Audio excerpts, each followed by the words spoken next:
சண்டைக்கோழி serial நாளைக்கான எபிசோடில் என்ன நடக்க போகுதுன்னு பார்க்கலாம் வாங்க. அதுக்கு முன்னாடி என்னுடைய சேனலை நீங்கள் சப்ஸ்கிரைப் பண்ணலைன்னா சப்ஸ்கிரைப் பண்ணிக்கோங்க. பக்கத்தில் இருக்கிற பெல் பட்டனையும் ப்ரெஸ் பண்ணிக்கோங்க. எல்லாரும் தியானம் பண்ணிகிட்ருப்பாங்க. அப்போது மகா பின்னாடி உட்காந்துட்டுருவாங்க. கத்தி எடுத்து மகாவை குத்துறதுக்காக போகிறாங்க. கரெக்டாக அப்போன்னு பார்த்து மணி அடிச்சிடுவாங்க. அதுக்கப்புறமா கத்தி எடுத்து மறைச்சிக்கிறாங்க. அப்போது விக்ரமுக்கும் மகாக்கும் தனியாக ஒரு ரூம் கொடுக்குறாங்க. விஜய்க்கும் ஐஸ்வர்யாவுக்கும் ஒரு ரூமை வந்து கொடுக்குறாங்க. விக்ரமும் மகாவும் அவங்க ரூமுக்கு வெளியில் வந்து நின்றுட்டுருப்பாங்க. அப்போது அந்த ரெண்டு லேடிக்கும் இன்னொரு ரூம் வந்து கொடுத்துருப்பாங்க. அவங்க மகாவை வாட்ச் பண்ணிக்கிட்டே இருக்காங்க. மகாவும் அவங்கள வந்து பார்க்குறாங்க. மகாவோட சந்தேகத்தோடவே அவங்கள பார்த்துட்ருக்காங்க. ரூம்குள்ளே போனதுக்கப்புறமா விக்ரம் மகா கிட்ட கேட்குறாரு, என்ன மகா இப்போ நீ எப்படி ஃபீல் பண்ணுற அப்படின்னு கேட்குறாங்க. அதுக்கு மகா வந்துட்டு நீங்கள் எதை பற்றி கேட்குறீங்க விக்ரம் அப்படின்றாங்க. அதுக்கு விக்ரம், இல்லை இந்த தியானம் இந்த அட்மாஸ்ஃபியர் உனக்கு எப்படி இருக்குது அப்படின்றாங்க. அதுக்கு மகா வந்துட்டு எல்லாம் ஓகே தான், ஆனால் என் மனசுக்கு ஏதோ உறுத்தலாகவே இருக்குது அப்படின்றாங்க. உடனே விக்ரம் யோசிக்கிறாரு, என்ன நாம் எதுக்காக இங்கே கூட்டிகிட்டு வந்தோமோ அந்த விஷயம் இவளுக்கு தெரிஞ்சிடுச்சோ அப்படின்னு யோசிச்சுக்கிட்டு, நீ எதை பற்றி சொல்கிற மகா அப்படின்னு கேட்குறாங்க. அதுக்கு மகா வந்துட்டு, இல்லை விக்ரம், இந்த தியான மையத்தோட செயல்பாடில் ஏதோ ஒரு தப்பு இருக்கிற மாதிரியே எனக்கு தோணுது அப்படின்றாங்க. எதை வச்சு அப்படி சொல்கிற மகா அப்படின்றாங்க. அதுக்கு மகா வந்துட்டு, இல்லை ஏதோ என்னோட உள்ளுணர்வு சொல்லுது, இங்கே ஏதோ தப்பாக நடக்கிற மாதிரி தோணுது அப்படின்றாங்க. அதுக்கு விக்ரம் வந்துட்டு, அது ஒன்றும் இல்லை மகா, வீட்டிலேருந்து கிளம்பும் போது நிறைய தடங்களாக நடந்துச்சுல்ல, அதை வச்சு நீயும் ஐஸ்வர்யாவும் அபசகுணம் நினச்சிக்கிட்டு பயந்துட்டுருக்கீங்க. அதனால தான் நடக்கிறது எல்லாமே உங்களுக்கு தப்பாகவே தெரியுது, அதெல்லாம் ஒன்றும் இல்லை அப்படின்னு சொல்லிகிட்ருப்பாங்க. அதுக்கு மகா வந்துட்டு, அப்படி இல்லை விக்ரம், இங்கே இருக்கிற ஒரு சில ஆட்களை பார்க்கும்போது எனக்கு என்னமோ தப்பானவங்களாக இருப்பாங்களோன்னு தோணுது. அவங்களுக்கும் மன நிம்மதிக்கும் எந்த ஒரு சம்மந்தமும் இல்லாத மாதிரி இருக்குது, ரொம்ப தப்பானவங்களாக தெரியுறாங்க அப்படின்றாங்க. அதுக்கு விக்ரம் வந்துட்டு, மகா, இங்கே வரவங்க எல்லாருமே மன நிம்மதியை தேடி தானே வராங்க. அப்படி பார்த்தா அவங்க நிம்மதியை தொலைச்சிட்டு தானே இங்கே வந்திருப்பாங்க, அதை தேடி தானே இங்கே வந்திருக்காங்க. போக போக தியானம் பண்ண பண்ண அவங்களே மாறிடுவாங்க. நீ ஏன் இப்படிலாம் நினைக்கிற அப்படின்னு சொல்லிட்டு இருப்பாங்க. அப்போ மகா வந்துட்டு, எது எப்படியோ விக்ரம், உங்களுக்கு இது யூஸ்ஃபுல்லாக இருந்தால் அதுவே போதும் அப்படின்றாங்க. அதுக்கு விக்ரம் வந்துட்டு, கண்டிப்பாக யூஸ்ஃபுல்லாக தான் இருக்கும், அதுக்காக தானே நான் உன்னை இங்கே கூட்டிகிட்டு வந்திருக்கேன், ஃபேமிலியோடு இங்கே வந்திருக்கோம் அப்படின்னு சொல்கிறாங்க. அப்போது மகா வந்துட்டு அங்கேருந்து போயிடுவாங்க. அப்போ விக்ரம் யோசிக்கிறாரு, குருஜி எப்படியாவது மகாவோட மனசை மாற்றி என்கிட்டேருந்து பிரிச்சுட்டா போதும் அப்படின்னு யோசிச்சுட்டு இருப்பாங்க. இன்னொரு பக்கம் விஜயும் ஐஸ்வர்யாவும் ஜாலியாக பேசிகிட்டு இருப்பாங்க. இன்னொரு பக்கம் நந்தினியும் புலிமுருகனும் பேசிட்டு வராங்க.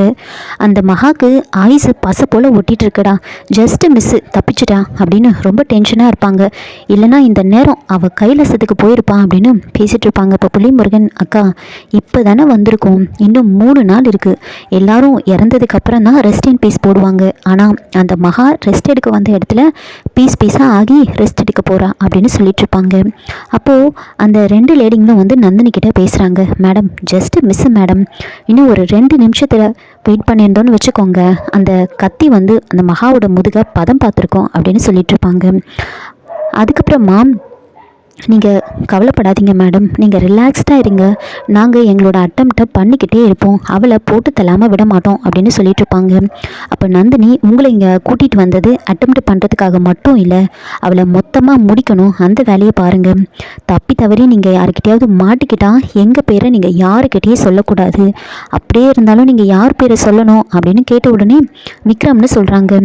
கரெக்ட், விக்ரமோட பேரை தான் சொல்லணும், எங்களுடைய பேரை நீங்கள் சொல்லவே கூடாது அப்படின்றாங்க.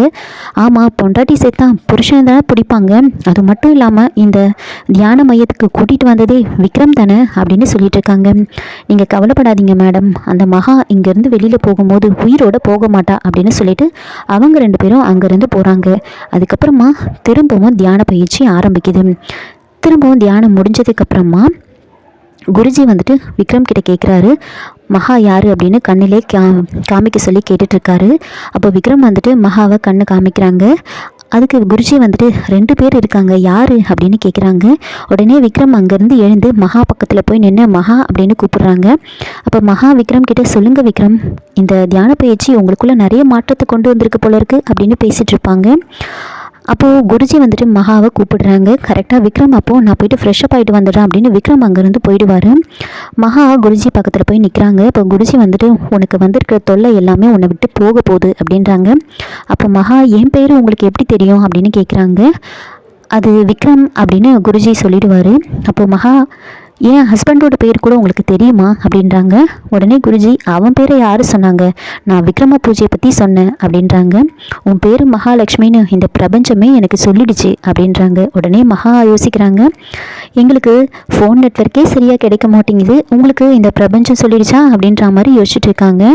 உன் குடும்பத்தில் நிறைய குழப்பம் இருக்குது, உன்னை துன்புறுத்துறவங்க கிட்டேயே நீ அன்பை எதிர்பார்க்குற, கிடைக்காத ஒரு பொருளுக்காக நீ முட்டி மோதி முன்ன நீயே காயப்படுத்திக்கிற, நீ நினச்சா அதிலிருந்து நீ வெளியில் வரலாம், சாவியை நீயே வச்சுக்கிட்டு கூண்டுக்குள்ளே அடிபட்டு கிடக்கிற அப்படின்றாங்க.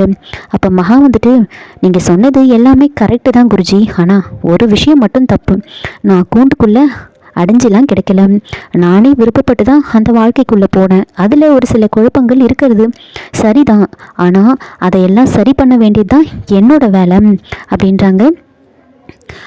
அதுக்கு குருஜி வந்துட்டு, துன்பத்தை சுமந்துக்கிட்டே இன்பத்தை தேட முடியாது, துன்பத்தை தூக்கி வீசினாதான் இன்பத்தை அடைய முடியும் அப்படின்றாங்க.